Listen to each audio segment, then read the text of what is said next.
1985년 마거릿 애트우드는 시녀 이야기를 통해 오프레드라는 한 시녀의 목소리로 길리어드라는 끔찍한 전체주의 국가의 단면을 세상에 알렸습니다. 소설의 마지막, 오프레드가 어둠 속으로 혹은 빛 속으로 향하는 검은 벤에 오르는 장면은 문학사에 길이 남을 열린 결말로 지난 30여 년간 독자들에게 수많은 질문과 상상을 남겼습니다. 길리어드는 어떻게 되었을까? 오프레드는 살아남았을까? 저항 세력 메이데이는 실제하는가? 이 모든 질문에 대한 갈증이 최고조에 달했던 2019년 애트우드는 마치 시대의 요청에 응답하듯 그 후속작 증언들을 들고 우리 곁으로 돌아왔습니다. 이 작품은 단순히 시녀 이야기의 뒷이야기를 푸는 것을 넘어 길리어드라는 거대한 체제의 내부를 더욱 깊숙이 파고들며 그 붕괴의 전조를 다각도에서 조명합니다. 증언들은 전작의 그 어떤 인물도 아닌 전혀 새로운 세 명의 여성 화자의 목소리를 통해 진행됩니다. 첫 번째 목소리는 길리어드의 특권층인 사령관의 딸로 태어나 오직 체제의 교리만을 배우며 자란 소녀 아그네스의 것입니다. 두 번째 목소리는 길리어드 바깥의 자유로운 땅, 캐나다에서 평범한 10대 소녀로 살아가다 자신의 뿌리에 얽힌 거대한 비밀과 마주하게 되는 데이지의 것입니다. 그리고 독자들을 가장 경악시키고 또 매료시키는 마지막 목소리는 바로 시녀 이야기에서 시녀들을 억압하고 통제하던 가장 증오스러운 인물, 리디아 데고모의 것입니다. 애트우드는 이 세 개의 서로 다른 증언을 시실과 날실처럼 엮어내며 길리어드라는 거대한 테피스트리에 감춰진 이면과 복잡한 무늬를 드러냅니다. 한 명의 시녀가 겪는 미시적 공포에 집중했던 전작과 달리 증언들은 체제의 심장부에서부터 그 경계, 그리고 외부 세계에 이르기까지 시야를 대폭 확장하여 길리어드라는 시스템의 작동, 원리와 그 균열의 지점을 입체적으로 탐사합니다. 이 작품은 출간과 동시에 2019년 부커상을 공동 수상하며 그 문학적, 사회적 중요성을 입증했습니다.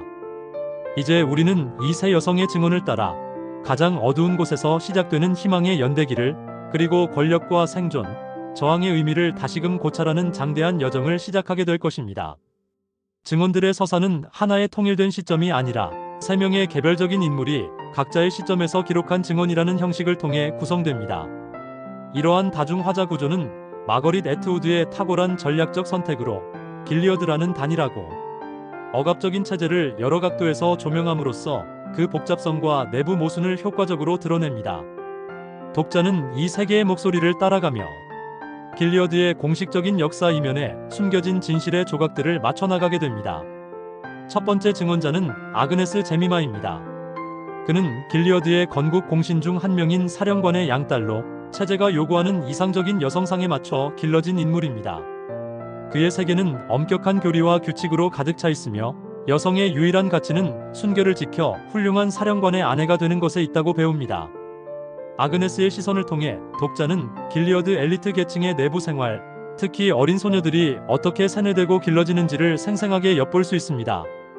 그는 죽은 줄로만 알았던 친어머니가 사실은 시녀였다는 충격적인 사실을 어렴풋이 알게 되면서 자신이 믿어온 세계에 대한 의심의 싹을 틔우기 시작합니다. 그의 이야기는 순수한 믿음과 체제에 대한 순응에서 출발하여 점차 진실을 갈망하고 자신의 정체성을 찾아 나서는 내면적 성장의 과정을 보여줍니다. 그는 길리어드 내부에서 자라난 세대의 혼란과 각성을 대표하는 목소리입니다. 두 번째 증언자는 캐나다에서 평범하게 살아가는 10대 소녀 데이지입니다.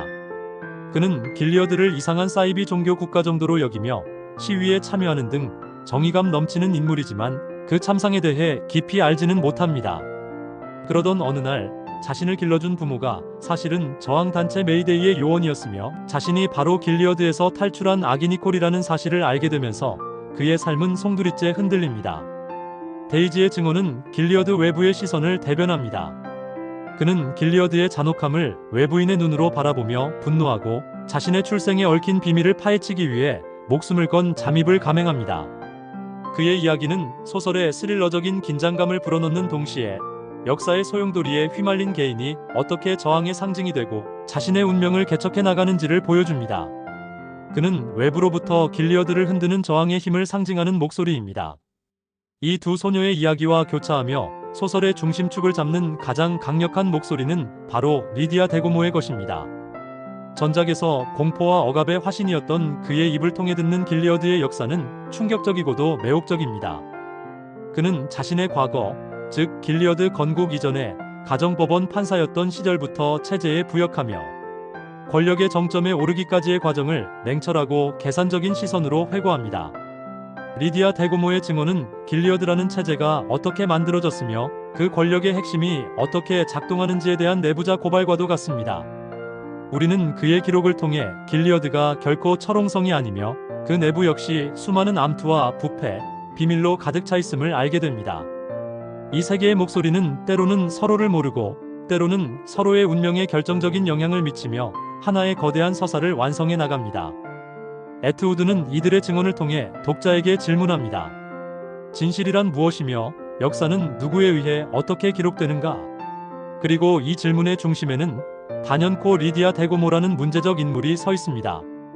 증언들이 전작 시녀 이야기를 뛰어넘는 가장 대담하고 혁신적인 지점은 단연 리디아 데고모라는 인물을 서사의 중심 화자로 내세운 것입니다. 시녀 이야기에서 그는 전기 충격기 캐틀 프라드를 휘두르며 시녀들을 조련하던 어떤 동정의 여지도 없는 절대악의 상징이었습니다. 그의 이름은 체제의 폭력성과 여성에 대한 억압을 집약하는 기호와도 같았습니다. 그러나 증언들에서 마거릿 에트우드는 이 괴물의 가면을 벗기고 그 안에 숨겨진 복잡다단한 인간의 얼굴을 드러내는 과감한 시도를 합니다. 리디아 데고모가 비밀리에 기록한 홀로그래프 필사본을 통해 우리는 그의 충격적인 과거와 마주하게 됩니다. 길리어드 이전, 그는 이혼과 성폭력 사건을 다루는 가정법원 판사로서 사회적 약자를 보호하는데 나름의 신념을 가진 전문직 여성이었습니다. 그러나 쿠데타가 일어나고 세상이 뒤집히자 그는 다른 동료 여성들과 함께 체육관에 감금되어 끔찍한 고문과 세뇌를 당합니다. 이 과정에서 그는 죽음의 공포 앞에서 냉혹한 선택의 기로에 놓입니다. 희생자가 되어 쓰러질 것인가 아니면 권력에 협력하여 살아남을 것인가. 그는 후자를 선택합니다. 살아남아야 했다. 그게 내 첫 번째 원칙이었다. 라는 그의 고백은 극한 상황에 내몰린 인간이 내리는 처절한 자기 합리화이자 생존 본능의 발현입니다. 그는 자신의 법률 지식과 인간 심리에 대한 통찰력을 이용해 길리어드의 여성 통제 시스템, 즉 데고모 제도를 설계하고 그 정점에 올라섭니다. 그렇다면 그는 단순한 기회주의자이자 배신자인가? 에트우드는 이 질문에 대해 섣부른 답을 내리지 않습니다. 리디아 데고모는 권력의 단맛에 취해 부패한 인물인 동시에 체제의 가장 깊숙한 곳에서 정보를 수집하고 약점을 파악하며 복수의 칼날을 가는 이중적인 모습을 보여줍니다. 그는 자신을 파멸시켰던 사령관들에게 앙심을 품고 있으며 길리어드라는 체제 자체가 가진 모순과 위선을 누구보다 잘 알고 있습니다. 그는 아그네스와 같은 어린 소녀들에게 몰래 금지된 책을 읽게 하거나 그들의 운명을 조작하여 자신만의 거대한 계획을 실행에 옮깁니다. 그의 동기는 순수한 정의감이라기보다는 개인적인 복수심과 권력욕, 그리고 자신이 만든 시스템을 자신의 손으로 무너뜨리려는 뒤틀린 자부심이 복합적으로 작용한 결과입니다. 이러한 리디아 데고모의 모습은 악의 평범성을 넘어 악의 복잡성에 대한 심오한 탐구로 이어집니다. 그는 괴물이지만 동시에 그를 괴물로 만든 시스템의 희생자이기도 합니다. 그는 가해자이지만 자신만의 방식으로 저항을 꿈꾸는 생존자이기도 합니다. 에트우드는 리디아 데고모라는 인물을 통해 선과 악의 이분법으로는 설명할 수 없는 인간 본성의 회색지대를 파고듭니다. 독자들은 그의 증언을 읽으며 혐오감과 연민, 그리고 섬뜩한 공감 사이를 오가는 복잡한 감정적 체험을 하게 됩니다. 그의 존재는 우리에게 불편한 질문을 던집니다. 당신이 그와 같은 상황에 처했다면 어떤 선택을 했을 것인가? 생존을 위한 협력은 어디까지 용납될 수 있는가? 가장 효과적인 저항은 외부에서의 공격인가? 아니면 내부에서의 전복인가? 리디아 데고모는 이 모든 질문을 온몸으로 구현하는 현대 문학이 창조한 가장 매력적이고도 문제적인 반영웅 중 한 명으로 기억될 것입니다. 그의 비밀스러운 계획은 길리어드라는 거대한 기계의 톱니바퀴들을 서서히 어긋나게 만들며 새로운 차원의 저항을 예고합니다. 시녀 이야기가 오프레드라는 단 한 명의 시선을 통해 길리어드의 한정된 공간, 즉 사령관의 집과 시장 등을 오가는 폐소공포증적인 세계를 그렸다면 증언들은 마치 드론을 띄워 길리어드 전경을 보여주듯 그 세계를 대폭 확장하고 구체화합니다. 3명의 각기 다른 위치에 있는 화자들의 증언은 전작에서는 어렴풋이 암시되기만 했던 길리어드 사회의 구조와 제도를 훨씬 더 상세하고 입체적으로 보여주는 역할을 합니다. 독자는 더 이상 시녀의 눈을 통해서만 길리어드를 보는 것이 아니라 지배 계급의 딸, 외부의 이방인, 그리고 권력의 설계자의 눈을 통해 이 기괴한 나라의 속살을 다각도로 들여다보게 됩니다. 아그네스의 증언은 아르두아 홀이라는 사령관의 딸들이 미래의 아내가 되기 위해 교육받는 기숙학교의 일상을 세밀하게 묘사합니다. 이곳에서 소녀들은 읽고 쓰는 능력을 제한당하고 오직 순종과 출산의 의무만을 주입받습니다. 우리는 이곳에서 여성들 사이의 미묘한 위계질서, 동경과 질투, 그리고 억압 속에서 피어나는 우정과 연대의 모습을 목격합니다. 또한 진주소녀라는 새로운 제도를 통해 길리어드의 또 다른 면모를 보게 됩니다. 진주소녀들은 길리어드의 교리를 해외에 전파하는 여성 선교사들로 이들의 존재는 길리어드가 단순한 고립국가가 아니라 외부 세계로까지 영향력을 확장하려는 야심을 가진 체제임을 보여줍니다. 데이지가 이 진주소녀로 위장하여 길리어드에 잠입하는 과정은 이 제도가 외부의 저항 세력에게는 역으로 침투의 통로가 될 수 있다는 아이러니를 드러냅니다. 가장 중요한 세계관 확장은 리디아 데고모의 증언을 통해 이루어집니다. 그는 길리어드 권력의 핵심부 데고모들이 거주하며 모든 여성 관련 정보를 통제하는 아르두아홀 도서관의 비밀을 폭로합니다. 이곳은 공식적으로는 금서들을 보관하고 통제하는 장소이지만 리디아 데고모에게는 체제의 모든 치부와 약점이 기록된 정보의 무기고입니다. 그는 이곳에서 사령관들의 성적 타락, 부패, 권력 암투에 대한 정보를 수집하고 이를 자신의 무기로 활용합니다. 그의 시선을 통해 우리는 길리어드가 신성한 교리로 유지되는 철옹성이 아니라 인간의 욕망과 위선, 배신으로 얼룩진 매우 불안정한 정치 체제임을 깨닫게 됩니다. 사령관들 사이의 암투는 체제의 근간을 흔드는 균열이며 리디아 데고모는 바로 이 균열을 파고들어 길리어드의 붕괴를 계획합니다. 이처럼 증언들은 길리어드라는 세계에 살과 피를 붙여 훨씬 더 현실적이고 설득력 있는 공간으로 만들어냅니다. 전작의 모호함과 상징성이 주는 공포가 있었다면 증언들은 구체적인 제도의 묘사와 정치적 암투가 주는 스릴과 현실감을 더합니다. 에트우드는 세계관을 확장하면서도 여성의 몸과 삶이 어떻게 정치적 도구가 되고 통제되는가라는 핵심 주제를 놓치지 않습니다. 오히려 다양한 여성들의 삶을 구체적으로 보여줌으로써 그 억압의 방식이 얼마나 교묘하고 다층적인지를 더욱 효과적으로 고발합니다.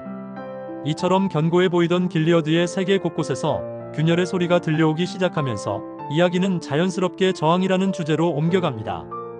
과연 이 철권 통치에 맞서는 것은 가능한 일일까? 시녀 이야기의 마지막이 불확실한 희망 혹은 절망의 암시로 가득했다면 증언들은 처음부터 끝까지 저항이라는 주제를 향해 뚜렷하게 나아갑니다. 마거릿 애트우드는 이 소설에서 저항이 단 하나의 영웅적인 행위가 아니라 다양한 위치에 있는 개인들이 각자의 방식으로 수행하는 여러 얼굴을 가진 활동임을 보여줍니다. 이러한 다채로운 저항의 모습들은 서로 얽히고 설켜 마침내 길리어드라는 거대한 벽에 균열을 내는 강력한 힘으로 작용합니다.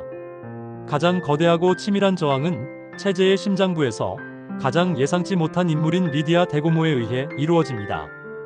그의 저항은 폭로나 봉기와 같은 직접적인 방식이 아닙니다. 그는 수십 년에 걸쳐 인내심을 갖고 정보를 수집하고 사람들을 자신의 장기판 위 말처럼 움직이며 결정적인 순간에 체제가 스스로 무너질 수밖에 없는 상황을 설계합니다. 이는 생존을 위해 권력에 순응하는 척하면서 내부에서부터 시스템을 좀먹게 하는 지독히도 냉소적이고 전략적인 저항입니다. 그의 방식은 윤리적으로는 논쟁의 여지가 있지만 가장 효과적으로 권력의 핵심을 타격할 수 있는 방법이기도 합니다. 그는 권력의 작동 방식을 누구보다 잘 알기에 그 권력을 역이용하여 파괴할 수 있는 것입니다. 외부에서는 메이데이라는 저항 조직이 활동합니다. 데이지의 양부모가 바로 이 조직의 핵심 요원이었으며 그들은 길리어드에서 탈출한 사람들을 돕고 내부 정보를 외부 세계에 알리는 위험한 임무를 수행합니다. 이들은 국경을 넘나드는 지하철도 네트워크를 운영하며 길리어드의 폭정을 국제사회에 고발하는 역할을 합니다. 데이지가 아기니콜로서 저항의 상징이 되고 직접 길리어드에 잠입하여 정보를 빼내는 과정은 이러한 외부 저항 세력의 활약을 극적으로 보여줍니다. 그들의 저항은 용감하고 직접적이며 외부의 압력과 여론이 체제를 무너뜨리는데 얼마나 중요한지를 시사합니다. 마지막으로 길리어드 내부의 평범한 개인들에게서 나타나는 소극적이지만 중요한 저항이 있습니다. 아그네스는 처음에는 체제에 순응했지만 진실을 알게 되면서부터 금지된 책을 읽고 부당한 결혼을 거부하며 마침내 대고모가 되기로 결심함으로써 자신만의 방식으로 생존과 저항의 길을 모색합니다. 그의 친구 베카 역시 강요된 결혼 앞에서 극단적인 선택을 함으로써 온몸으로 체제의 폭력성에 항거합니다. 이러한 개인들의 작은 저항 행위들은 당장 체제를 전복시키지는 못하지만 인간의 존엄성을 지키려는 최소한의 몸부림이자 미래의 변화를 가능하게 하는 씨앗이 됩니다. 이처럼 증언들은 거대한 혁명이 단 한 명의 영웅이 아니라 내부의 전략가, 외부의 활동가, 그리고 깨어난 개인들의 연대가 이루어내는 합작품임을 보여줍니다. 시녀 이야기가 억압 속에서의 생존 투쟁에 초점을 맞췄다면 증언들은 한 걸음 더 나아가 그 생존을 넘어선 해방의 가능성을 구체적으로 제시합니다. 이는 절망적인 시대 속에서도 희망의 끈을 놓지 않으려는 작가의 의지이자 독자들에게 보내는 강력한 메시지이기도 합니다. 이 모든 저항의 중심에는 결국 권력의 문제, 그리고 여성들 간의 관계와 연대라는 핵심 주제가 자리하고 있습니다. 마거릿 애트우드의 증언들은 30여 년의 세월을 뛰어넘어 도착한 단순한 후속작이 아니라 시녀 이야기라는 거대한 세계를 완성하고 새로운 차원으로 확장하는 기념비적인 작품입니다. 소설은 길리어드라는 억압적인 체제가 영원할 수 없으며 가장 어두운 곳에서도 희망은 기록되고 전승될 수 있음을 새 여성의 목소리를 통해 힘주어 증언합니다. 이 작품은 전작이 남긴 질문들에 충실히 답하면서도 우리 시대에 필요한 새로운 질문들을 던집니다. 소설의 마지막, 우리는 제13차 길리어드학 심포지엄이라는 미래의 학술대회 기록을 통해 새 증언자의 이야기가 무사히 후세에 전해졌으며 마침내 길리어드가 붕괴했음을 확인하게 됩니다. 이는 시녀 이야기의 모호한 결말에 익숙했던 독자들에게 큰 안도감과 함께 카타르시스를 선사합니다. 그러나 애트우드는 단순한 해피엔딩에 머무르지 않습니다. 그는 역사가 어떻게 발굴되고 해석되는지에 대한 질문을 던지며 우리가 과거를 통해 무엇을 배워야 하는지를 성찰하게 합니다. 새 여성의 증언은 바로 그 역사의 공백을 메우는 소중한 1차 사료이며 이는 거대 담론 뒤에 가려진 개인의 목소리가 얼마나 중요한지를 역설하는 작가의 메시지이기도 합니다. 증언들의 핵심적인 성취는 여성 연대의 가능성을 구체적으로 그려냈다는 점에 있습니다. 전작에서 여성들은 서로를 감시하고 경쟁하는 관계로 묘사되는 경우가 많았지만 이번 작품에서는 서로 다른 배경과 위치에 있는 여성들이 각자의 방식으로 협력하고 연대하며 공동의 목표를 향해 나아갑니다. 리디아 대고모의 치밀한 계획, 아그네스의 내면적 각성, 데이지의 용감한 행동은 결국 하나의 흐름으로 합쳐져 길리어드라는 가부장적 체제를 무너뜨리는 결정적인 힘이 됩니다. 이는 여성들의 연대가 세상을 바꿀 수 있는 강력한 동력이 될 수 있다는 희망적인 전망을 제시합니다. 물론 일부 독자들은 전작의 폐쇄적이고 문학적인 분위기보다 스릴러적이고 속도감 있는 증언들의 서사 방식에 아쉬움을 표하기도 합니다. 하지만 이는 애트우드가 1985년의 세계와 2019년의 세계가 요구하는 이야기가 다름을 인지한 결과일 것입니다. 미투 운동과 여성 인권에 대한 논의가 활발해진 지금 우리에게 필요한 것은 막연한 경고를 넘어선 저항의 구체적인 방법론과 희망의 연대기일지도 모릅니다. 증언들은 바로 그 시대적 요구에 대한 거장의 탁월한 응답입니다. 결국 이 소설은 우리에게 이야기의 힘을, 진실을 기록하고 증언하는 행위가 곧 가장 강력한 저항이 될 수 있음을 다시 한번 일깨워줍니다. 새 여성의 목소리는 길리어드라는 과거의 유령을 넘어 오늘날 우리가 발 딛고 선 세계를 비추는 거울이 되어 오래도록 깊은 울림을 남길 것입니다. 본 영상에서 사용된 책의 내용은 저작권법상 공정 이용을 목적으로 인용되었습니다. 영상의 핵심 내용은 책 내용의 요약이나 비평이며 원작 전체를 대신할 수 없습니다. 저작권 소유자의 요청이 있을 경우 즉시 조치를 취하겠습니다.